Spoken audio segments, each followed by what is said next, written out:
Dear friends, how you all doing? God bless you all. Pastor Sergey is with you, Studio Revival. I have a very unique person, Max. Max, how you doing, brother? Doing good, how are you? Introduce a little bit about yourself. Hi everybody, my name is Max. I'm originally from Sacramento, California. I grew up in a Christian family. I'm from a Baptist background. My parents are both from Ukraine. They immigrated here quite a while ago, and now I'm here in Florida. Sounds good. It's very important to know Max. He served in Rehabilitation Center as a director for quite a bit. Max, thank you for your service. My pleasure. I know God is leading you further. The center was at the low point when you got in there, but today, guys, how many students? We have 9 students right now. We're over full. I know, praise the We're Lord. packed. Praise the Lord, and thank you for the good team that we have in our rehabilitation center. Absolutely. Guys, very sensitive topic. It's a hot topic, but we are already talking. So my friends, I first of all wanted to speak up and say, look, we have drug addicts and we're like, hey, these guys need help. We have alcoholics and we're like, hey, we need help these guys out. And we have a gay community, which is in the Slavic communities. Now it's popping up, and it's so obviously what we see right now. And everybody, hush, hush, it's so quiet, let's not talk about it. But hey, those people need a salvation and a freedom just like the alcoholics and drug addicts. And I can introduce Max and he can introduce himself. He came here getting addicted to that sin that he lived in, and today God freed him, and he'll testify more. Max, I would like you to give us a little bit of explanation. I know you have been talking freely on social media in our churches, testifying what God did in your life. You know what? That tells me that God really freed you, because you don't care what happened. It's in the past. Now I have future and I'm moving forward. So we will talk about your past a little bit, if it's okay. Absolutely. I do believe Max could be a wonderful tool for you to get out and get help, because this is very wonderful. Max, tell us a little bit about your turning point, how you got to the center of Florida here in Revival Church. First of all, I appreciate it. This is a very sensitive topic, I know, especially in our Slavic community, and I'm really excited to talk about this because this is a real issue, especially in our Slavic communities. It's so covered up. It's so, as you said, it's put on the hush hush. Yes. Where it's almost a topic where it's looked down on. We don't talk about it at all. Yeah. My turning point myself. So I grew up in a dysfunctional family. My dad himself, he was an addict in our family. Oh wow. So our family was he using drugs or alcohol? He was using drugs. Drugs, yeah. Mm-hmm. Wow. So our family the doors were open to sin, to chaos in our lives. And I first with how this journey started was, the beginning was I became addicted to pornography at 8 years old. Straight porn, and then into gay porn at 13. Wow. And then the sex addiction started at 16. Wow. That's when first things just began, and then from there on, the addiction grew. It just went in chaos, and it just went all into full chaos. Wow, that's crazy, man. Mm-hmm. Or how many years were you exposed to a gay community? So I never was actually in the gay community up until 22. 22. When I moved to Houston, I was living up by myself, and I was just kind of just going wild. Obviously, I had my skeletons in the closet, so one thing led to another. I began to go and find out that community more. Wow. And just go, and explore and see what that community is about. And from there, at 22, that's when I first got introduced to drugs as well. From there, I got really hyped up and addicted to just the party lifestyle. I got a pretty quick question. That's pretty important for us to know, which is we wouldn't know, the people who never been exposed to gay community. What is gay community?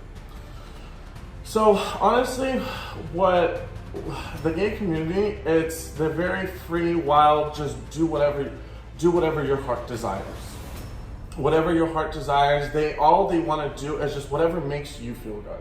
Whatever is fun for you, be you. You know, listen to your heart and listen to your desires. Do you think the gay community, it is an influence that really influence people? They support them and they kind of telling them that it's very good and you need to be part of it? Depends what crowd. It's very different because you have because there's some that they go and they push the agenda, but the lifestyle that I was wrapped in was just the party lifestyle. That's it. That's a different. That's a whole different lifestyle that I was never introduced to. The ones that push the agenda, I never actually experienced that. Another question: whenever you were doing your life party style, have you ever crossed a Slavic community, Slavic people? Yes, absolutely. Yeah. There were multiple times where I've met people from my hometown in Sacramento that I found out with that they are in the community as well. So it's very much so in the Slavic community. My friends, I do believe it's very important to talk about this topic right now because I was telling Max before this. There was a time in my life, about 6 years ago to 7, I had one group of people that I led in a mission trip. I was very down-to-earth pastor, everybody knows this, but I am down to the earth to talk to, be open to it, and I talk to young people about this, and by the end of that trip, about 2 guys, younger, 16, 17 years old, they opened their hearts. They're like, hey, I don't know what to do. I feel like I'm in love with man. I feel like I have more attraction to man. I feel like that was birthed inside of me. I don't know what to do. I am so trapped. I said, I believe, Max, people like you, we need in our communities. I talked to you about this personally and the crowds that God's gonna use you for this to help the Slavic community to understand that, hey, it's like alcohol, it's like drugs. It's like a gay community that you need help, you need to receive freedom. Max and I got another question. Yeah. I would like you to speak a guy or a girl that is exposed to a gay community right now, and their parents don't know nothing, and they say hiding in the closet. They're really afraid to have people know what they're doing. What would you say to a person like that watching you right now? For anyone who's watching or anyone who has been introduced to that community, I would say it's a very dangerous community. Because dangerous in the way of it's too good to be true and the pleasures that it will bring. Because the way everything is painted there, it's like the skyline, the city skyline of New York, where everything looks picture perfect, but the garbage that comes with it there, they'll never tell you, because same-sex relationships do not work. I've experienced that myself, and I can tell you firsthand. There's a reason why they do not work. Yeah. And if this is something that you are seeking freedom from, this is the same sin as, just like Sergey, you were saying, this is the same sin as just drugs or alcohol. Yeah. What would you say, what kind of repercussions is? Repercussions of going into that community is definitely a mental game. A mental game, wow. A lot of it is the mental game. Wow. As well as I was definitely protected with God's grace, because that community has a lot of STDs, AIDS, so it's very easy to catch. That you have a whole bunch of different thoughts coming through your head. Oh, yes. You have, like you said, a mental business in your head, and that's the biggest demon that could be. It's a mental business in your head telling you this is good, this is pleasure, go take whatever you want as soon as possible. This party lifestyle, it's the same thing as the drugs, or you seeing the rest of your life to live within this sin. We can say that when we are younger, we thought that we will party, drink, smoke, do drugs, and one day we'll change our lives and we'll move on. How would you see in the gay community this way? Is this something primarily, or you saw it as a lifestyle? So that's a good question. What I would say is that this is the same as a lifestyle, because a lot of people in this community, in that community, they're just a bunch of broken people. Wow. People who had coming from broken families, Wow. didn't have a proper father figure, Wow. were sexually abused during that time. Wow. So, in my experience, a lot of those people who are there are just trying to fill a void. Wow. And they understood, because this is how I understood it too.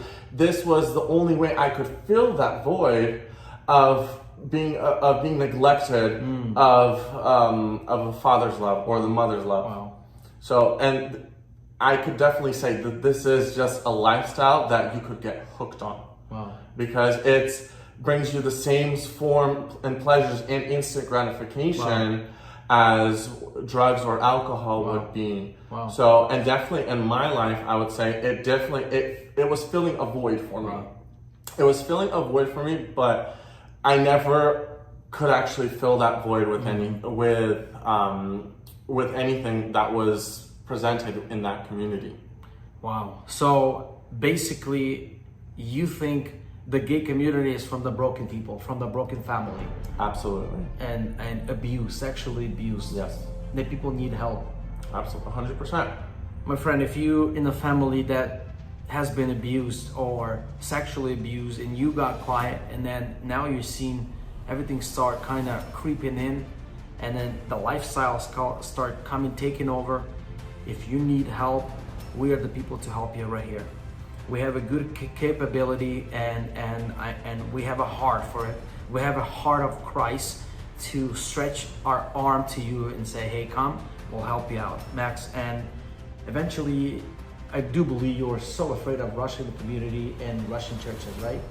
Used to be. Not anymore. Not anymore. It's with the help of the church here, that's been broken. I mean, guys, this is very important. I know when Max came, he came here to a rehabilitation center, not a church, right? Yeah. And then he came, he got exposed to speaking Russian church, and then church is loud and church is moving, and then time came, God really touched his life through these people. How much is the support this church and this community give you right now? Definitely during my recovery period here, this church, I really felt Christ's love here. Wow. Because I remember someone telling me this is a topic that is unknown for our Slavic community. For sure. So there's not really the proper approach for this. And the best approach that was given towards me was Christ's love. Wow. Was treating this as any other sin. Wow. And any other internal issue. That's right.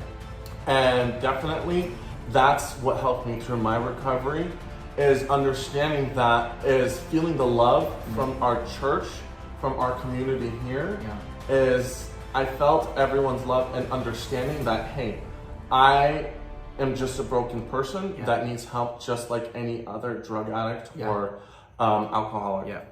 How important for you to find the right community church.